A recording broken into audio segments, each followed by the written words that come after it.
नमस्कार, मी आरती आणि आमच्या वर्ल्ड ऑफ वैदेही या चॅनलवर तुमचे स्वागत करते।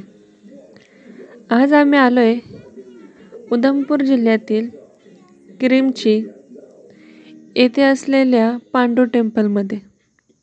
जम्मू काश्मीरमधील उधमपूर जिल्ह्यात असलेली क्रिमची मंदिरे सुमारे 11व्या ते 12व्या शतकात बांधली गेली होती आणि ती भगवान शिवाला समर्पित आहेत। ही 7 प्राचीन हिंदू मंदिरांचा समूह आहे, जी पांडव मंदिरे या नावाने ओळखली जातात। ही मंदिरे बिरू नाला नदीच्या काठावर आहेत आणि काश्मीरच्या प्राचीन मार्गावर स्थित असल्यामुळे एक महत्त्वपूर्ण ऐतिहासिक वारसा आहे।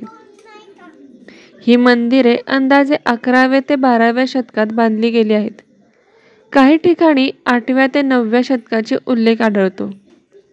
ही मंदिरे मुख्यत्वे भगवान शिव तसेच देवी पार्वती, भगवान गणेश आणि भगवान विष्णू यांना समर्पित आहेत। उधमपूर पासून 12 किलोमीटर अंतरावर क्रिमची गावात बिरू नाला नदीच्या काठावर हे मंदिर संकुल आहे। या मंदिरांना पांडव मंदिरे असे म्हटले जाते, जे स्थानिक लोकांमधील त्यांच्या लोकप्रियतेचे आणि जुन्या कथांशी असलेल्या संबंधांचे प्रतीक आहे।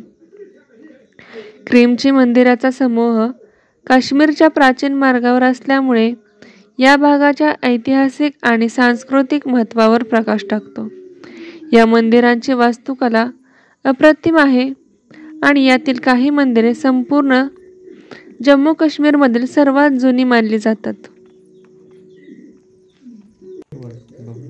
क्रिमची मंदिराचे अवशेष हे सर्वात मनमोहक ठिकाणांपैकी एक आहेत आणि ते उधमपूर शहरापासून सुमारे 14 किलोमीटर अंतरावर आहे। ही मंदिरे 8व्या ते 9व्या शतकातील जम्मू राज्यातील सर्वात जुनी मानली जातात।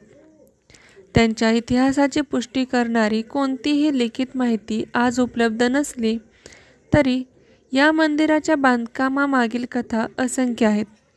काही म्हणतात की ते महाभारतातील राजा कीचक यांनी बांधले आहे, तर काही म्हणतात की ते पांडवांनी बांधले होते, ज्यांनी वनवास पाठवल्यानंतर त्यांचा बराच वेळ या प्रदेशात घालवला।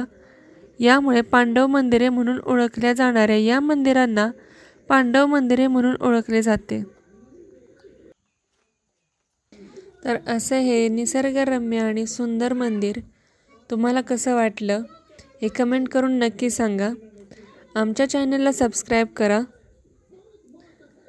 आणि व्हिडिओ शेवटपर्यंत बघितलं त्याबद्दल मी तुमचे आभारी आहे।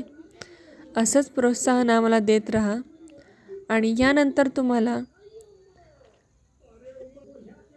कोणत्या विषयावरती व्हिडिओ पाहायला आवडतील हे कमेंट करून नक्की सांगा। याने आम्हाला आणखी व्हिडिओ बनवण्यासाठी प्रोत्साहन मिळेल। धन्यवाद।